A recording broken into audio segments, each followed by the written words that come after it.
Hey everyone, welcome back to Wanna Grab Coffee.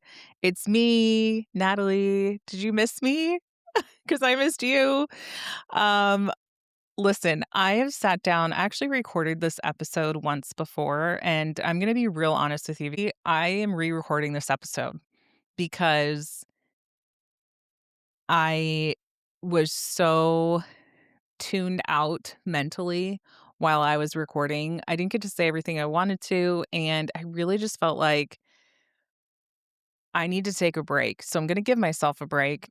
I was recording hot off the heels of winter break, and I was feeling uninspired, flat, overwhelmed, burnout, all of the things I'm sure that you can relate to, and it was a little bit much for me to think about what exactly are we gonna talk about?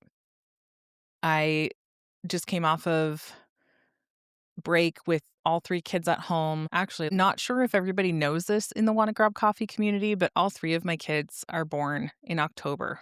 This was not intentional, so please save your weird sex jokes for somebody else.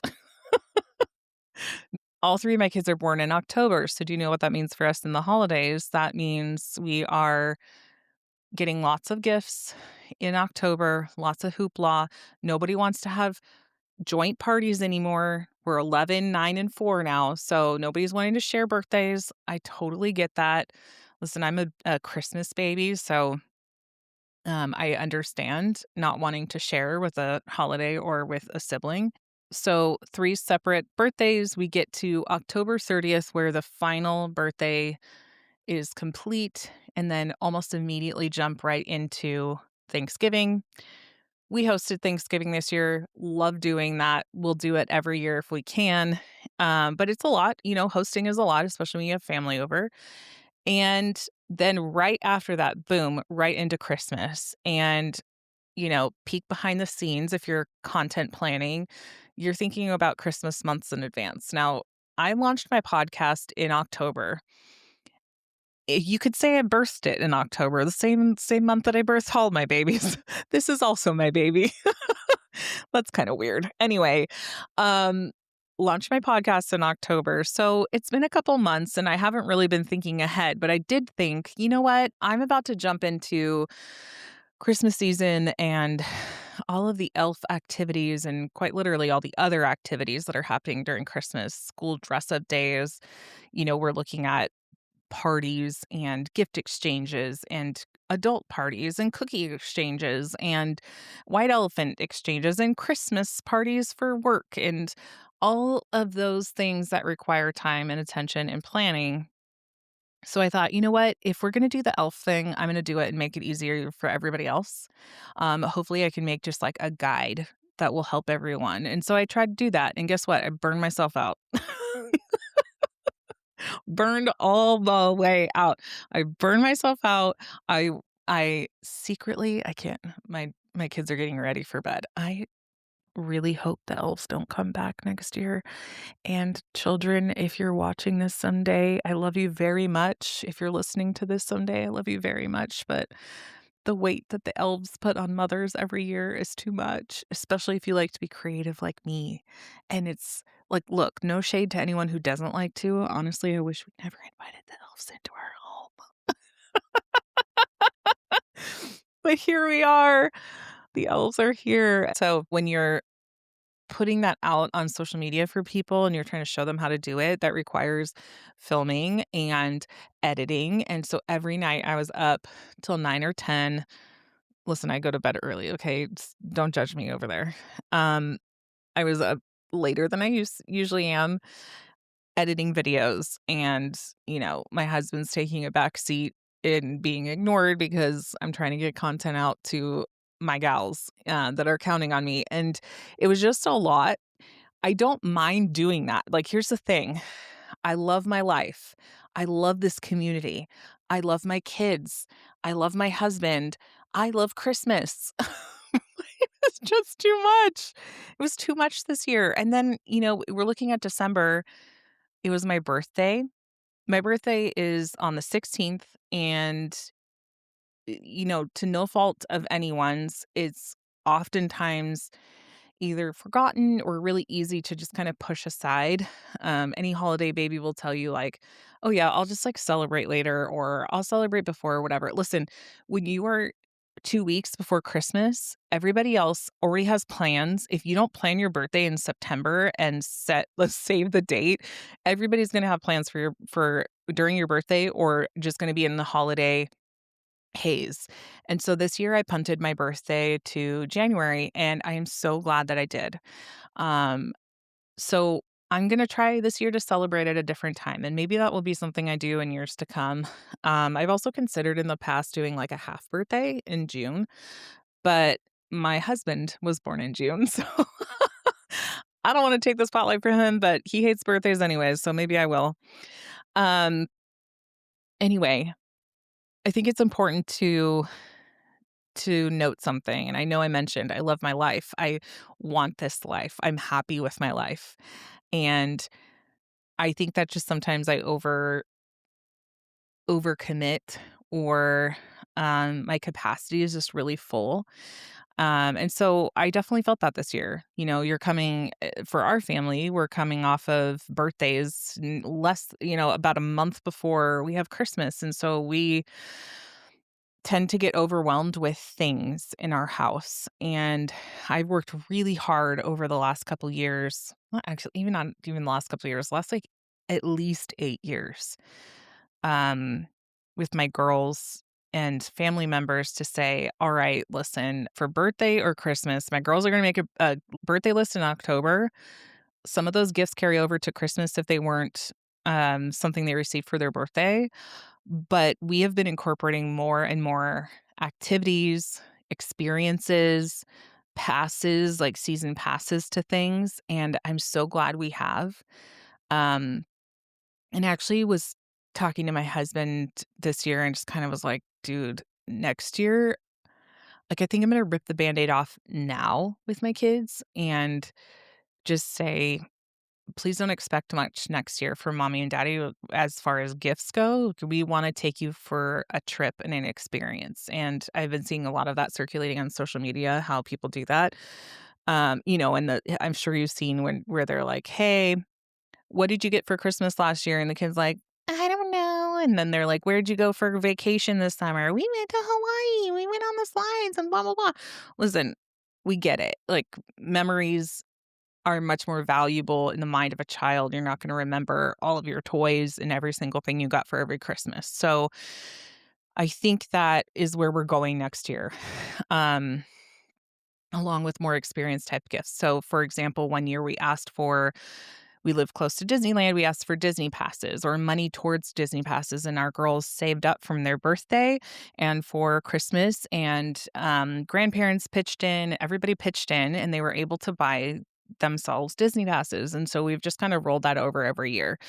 Um, the other thing that we did this year was, one set of grandparents was like, "I don't know if we wanna do Disney, but what do you think about a water park?" "Great, let's do it." I mean, this summer, my older kids are old enough to not want to go to their scheduled, summer camp anymore that they do through a school, and so we decided, okay, well, we're gonna do other camps maybe this year because 'cause they're old enough to stay home and kind of entertain themselves or have a quiet play date with a friend while I work, um, more so than they have been in the past. My youngest is 4, and she will definitely go to some kind of structured daycare place outside of the home because that would be insanity trying to entertain her and get work done and meet a quota. You know what I'm saying?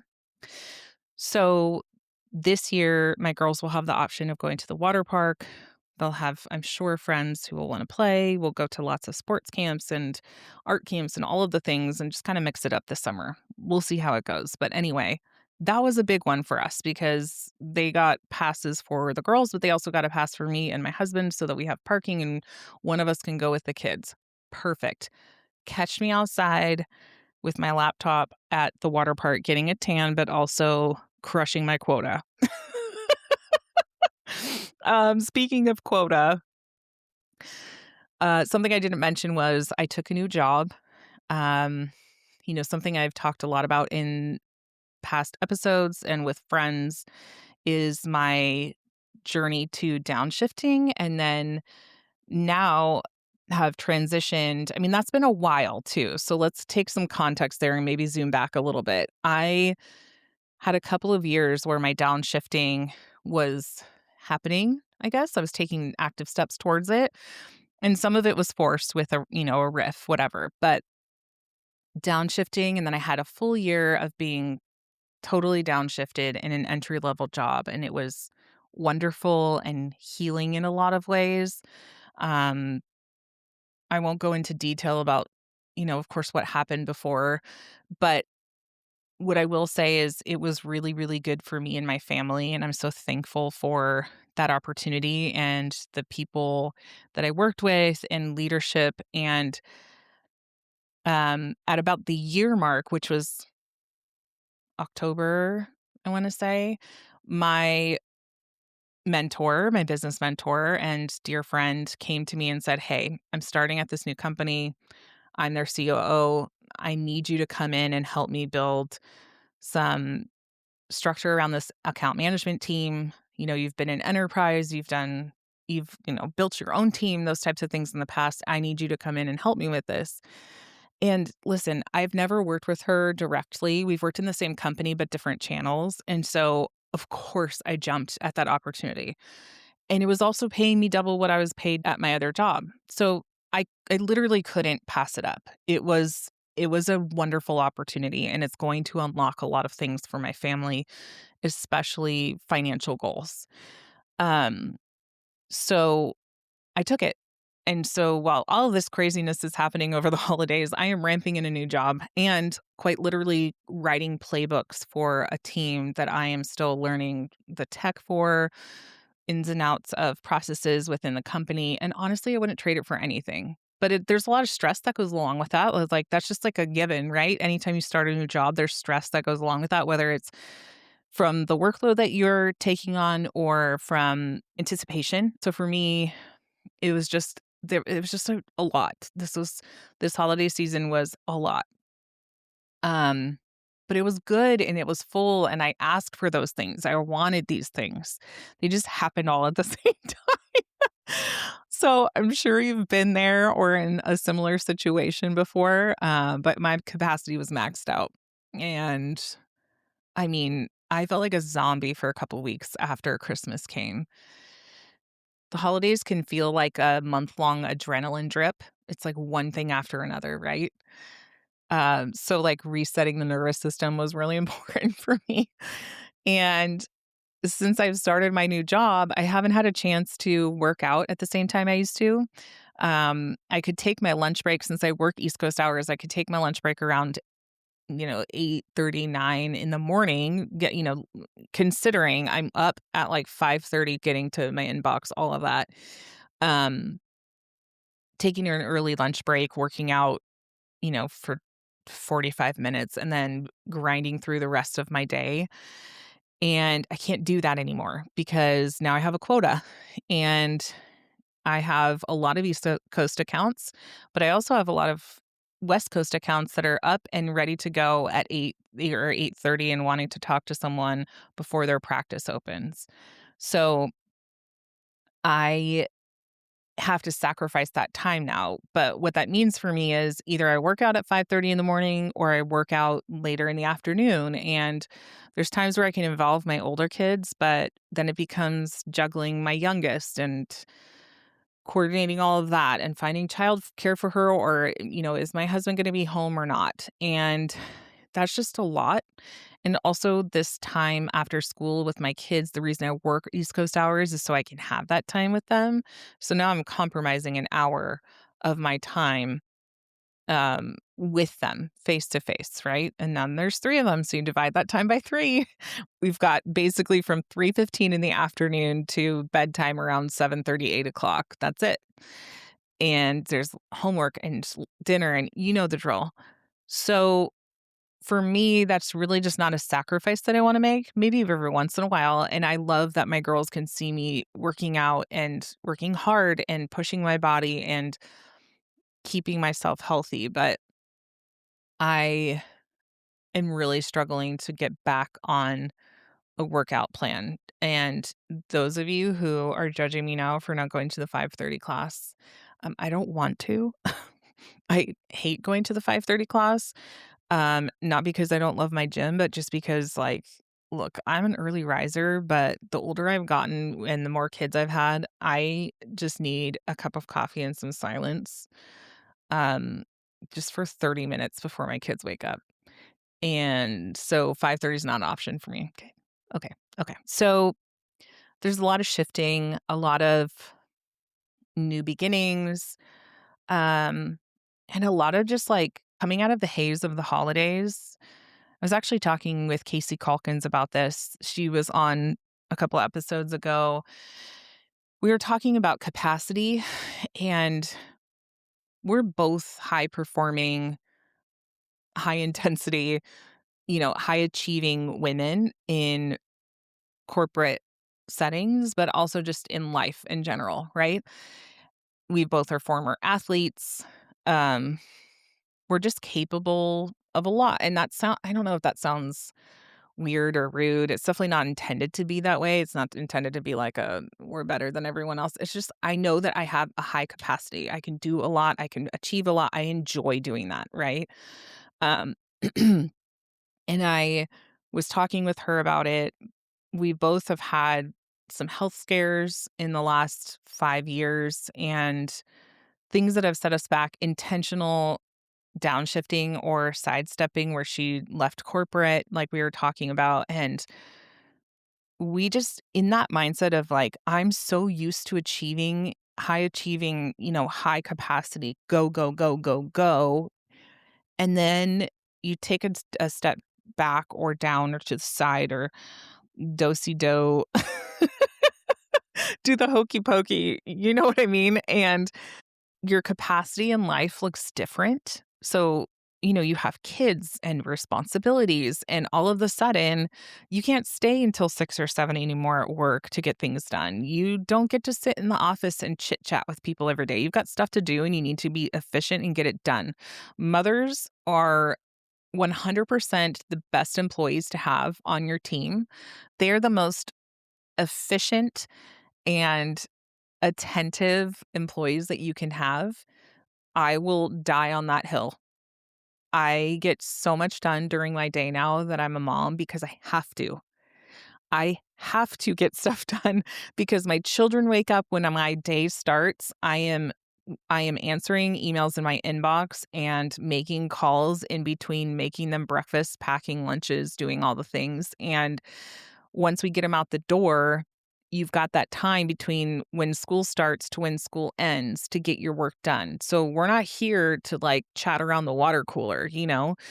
I will be friendly and make friends and enjoy my conversations during my workday, but I can't just like sit around and shoot the shit anymore. Like it just we don't have that luxury anymore. And so when Casey and I were talking about capacity, it was like, damn, dude, like is there something wrong with us? Like, why can't we operate at the same capacity as we used to? Like, we just feel lame, in a sense. And after a conversation, we just decided like our capacity looks different now. It hasn't changed. It just looks different in what we're able to handle. And that's okay.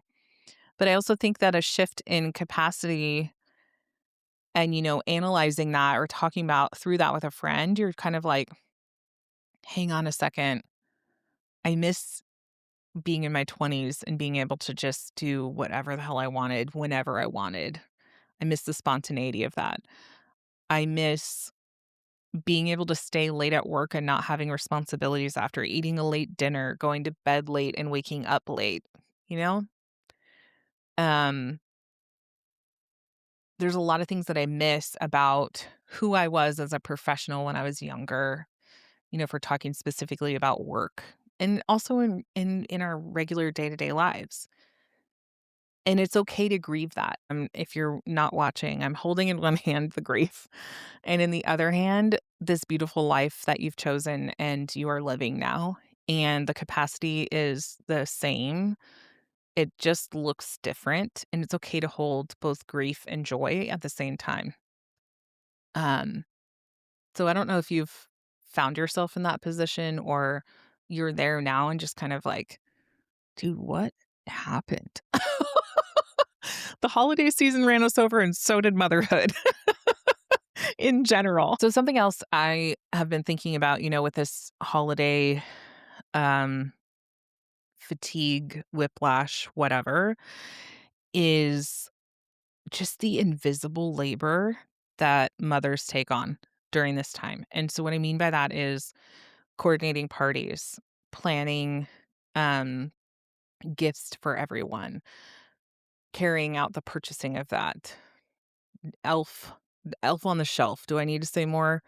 Um all of it, right? And it's a lot to take on, especially during the holidays, and it just kind of leaves you feeling empty and spent.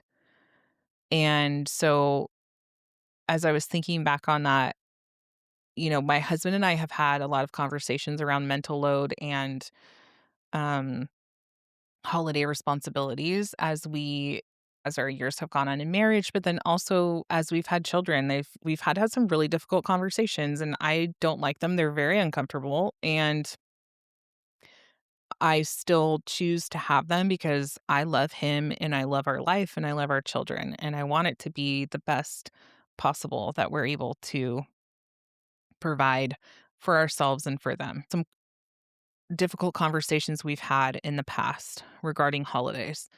Where are we going? That one sucks. Where, like, okay, we decided early on in our marriage we're going to go here one year and here another year. My family one year, his family one year. Um, as our kids have gotten older and we've wanted to be home, there's been years where we're like, you're all welcome to come to us, but we're here this year. Like, we just can't do it. So that has been something where we have had to look within and recognize our nuclear family is now our own family, and we are not beholden, or I don't know if that's the right word, just responsible for other people's feelings about where we go for the holiday or when it's celebrated or how it's celebrated. And there's a lot of freedom in that, but it's also really uncomfortable. Um, Other conversations that we've had, ugh, around stockings. Ladies, I know you see it all over the internet, and I don't love the videos that go around disparaging husbands and calling them incompetent.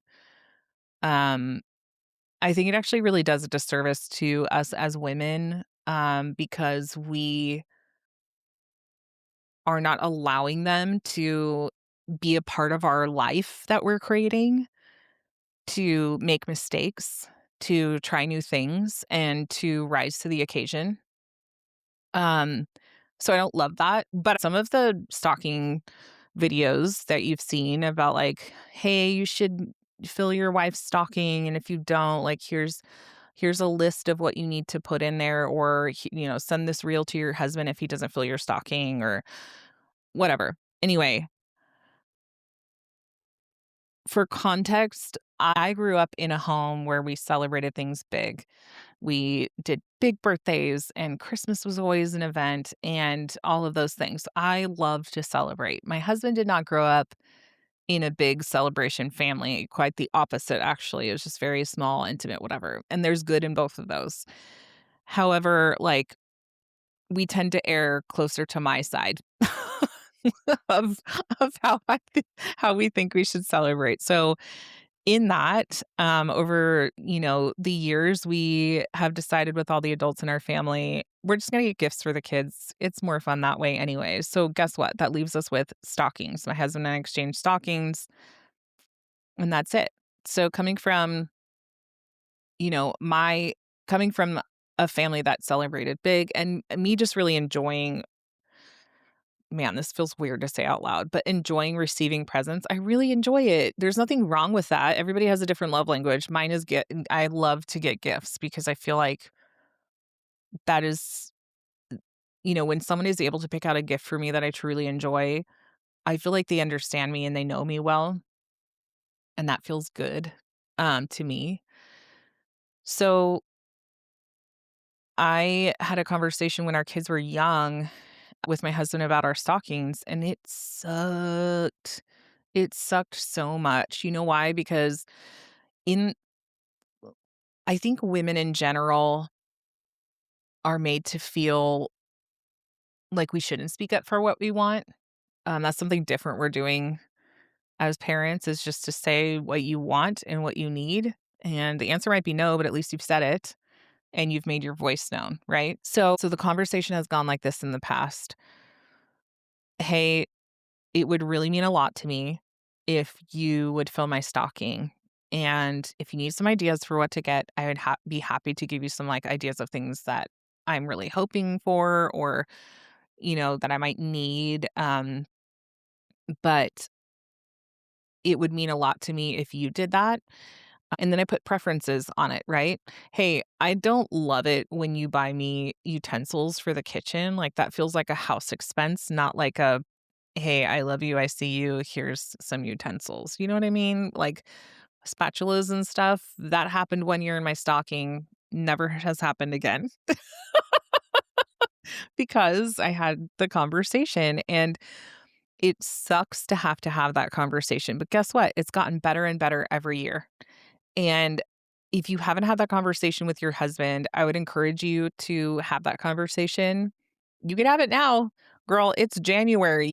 If you talk to him now, you've got 11 months for him to figure it out. It feels uncomfortable to start the conversation, but I promise you it gets better and better. And I would even go as far as to say if you have the conversation now in January, have the conversation again in November, December, and just say, hey, as a reminder, you're responsible for my stocking. I've got the kids, or, you can do the kids or whatever, split it up. And I would really appreciate if you did that. Keep the bar low with expectations, especially if it's your first time having the conversation. And just like help a guy out, dude. Just give him examples of what you would like and what you would not like. And he can take it from there. And he needs to be able to flex that muscle in order to make it better. If you don't give him an opportunity to make it better or to try, then how do you know what's gonna happen? You can't have, like, expectations in the sky when he's starting down here. It's just not fair. Um, I would say another one is talking about who buys gifts for who. We excuse me, let me correct that. I am a slut for Excel sheets, spreadsheets, and so I created an Excel spreadsheet where it had the kid, their wish list, that also included Santa wish list, and it helped me just to say, okay, I recommended these gifts to these grandparents, and 99% of the time they get it for them. Um, so that was like an easy, hey, they got this for their birthday. Okay, grandma, like, here's some ideas for her. And it works really well to be able to track that. So then, you can go in and say, okay, this is a big gift that we want to get them, or this is something we want to come from us. And then grandparents can choose from the other ideas. So we organized it that way, and then we kind of use that as a game plan of who's gonna buy what and when. I purchased the majority of it, it's just easier, and I actually really enjoy it. Um, but my husband every once in a while will say like, "Hey, I saw this, what do you think? Do you think the girls will like it?" "Yes." And then we do an audit of gifts the week before Christmas to just make sure that we have everything we need and we don't get stuck on Christmas Eve at Target at 9 o'clock at night, you know? So we do the audit together. I talk through it with him. Hey, I got this for stockings. I got this for this. This person got this gift. These gifts came in. I wrapped them and they're under the tree. Okay, awesome. We're good to go. And then on Christmas Eve, he will help me wrap the remainder of the presents. And he doesn't wait to be asked. We are a team in that. And so that really helps take the pressure off of things like Christmas Eve sitting on the floor all night long wrapping presents and being exhausted the next morning. So if we shift gears a little bit, something I was talking about was being in this kind of being in a season of wanting less tiny plastic shit, less toys everywhere, more presents, more time. less demands, more ease, more enjoyment, more peace. And those things are really important to us. They're really important to me. And so I think it really helps for me to be able to do an audit. And, in tech, you might have heard, I mean, if you're not in tech, you may have heard the term like a postmortem, doing a postmortem on like a product launch, to see what what failed, what was successful, how would we do it differently, what do we need to change. And so if I did a postmortem on Christmas, I think, focusing on those uh experiences more, probably less expectations as far as creating holiday magic. 'Cause there's already a lot of magic there anyways. If you really step back and think about it, less pressure to make things so extremely magical that, like, all I could think about this year was like, what am I setting my girls up for right now? Next year, how can I do this differently? How can I make it lighter for myself? How can I be more present and experience more joy? Because if they see this as the example of what they should be doing with their kids someday, they're going to be exhausted. They're just going to run themselves into the ground, as mothers. And then this is like unrealistic expectations I've been putting on myself. So if you find yourself in the same place of just wanting less and more, less of the draining things and more of the soul filling things, there's 3 things that I want you to reflect on that I've been reflecting on. We don't have to fix it. We don't have to regret, what we did this last year. It's just something to think about moving forward. And it could be in the season of your life. It could be for next holiday. It could be for a lot of things, right? So here's some questions that you can ask yourself. What did this season cost me? It might be an uncomfy one to think about, but for me, it just cost me peace. Um, because I did too much. Like, it was just too much, and I couldn't really step back and like sit in the moments with my kids and enjoy the holiday. There was too much going on and I overcommitted. What do I not want to carry into next year? I'll probably be more intentional about the traditions that we actually execute next year. Like, why do I say execute? It's so corporate, but I think I'll be really intentional about what we prioritize as far as Christmas gatherings and what takes our time because our time is precious. So how are we going to use it well this next holiday season? Um, and what can we leave behind? 3 more things that I've been reflecting on. What can be lighter? What can be simpler? And what can be released? So those questions again, and I'll put them on the show notes. What did this season cost me? What do I not want to carry into next year? What can be lighter? What can be simpler? And what can be released? Something that was really fun this year that I got to release unexpectedly was my big kids realizing that the elf was magical, if you catch my drift. I don't know if you have little ears around, but they realized that the elf was magical. So they got to participate in that. And a lot of the nights, they were the ones that were creating the magic and providing those magical experiences for our 4-year-old. And that was just so beautiful and so fun and took a little bit of the load off of me, but still kept the tradition alive. And so I think about that for next year and what I could release to them, to my husband, to grandparents, or just release in general and have no expectation around. And so, if you're coming off the holiday hustle and you're just kind of regaining your footing, may I remind you to unclench your jaw, drop those shoulders down, and take a deep breath. We made it through the holiday. We can do this. Your capacity is not the same as it used to be. It just looks different now. And so, I'd hope that you would give yourself that grace because you deserve it and you deserve rest and you deserve to be honest with yourself and those around you and just really be able to soak up the joy that the holiday season brings while things are full and at capacity, because we'll get to capacity one way or another, right? We'll hit we'll hit the fullness. If this conversation felt familiar to you, would you just send it to a working mom that you love? And if you want to hang out more, you can find me on Instagram at Wanna Grab Coffee Pod. So WANNA Grab Coffee Pod, POD. Um, Hang out with me over there, my silly goose shenanigans, all of the things that we talk about motherhood, working in between. And I'll see you next week. We're back in the swing of things. We got this. Have a wonderful week.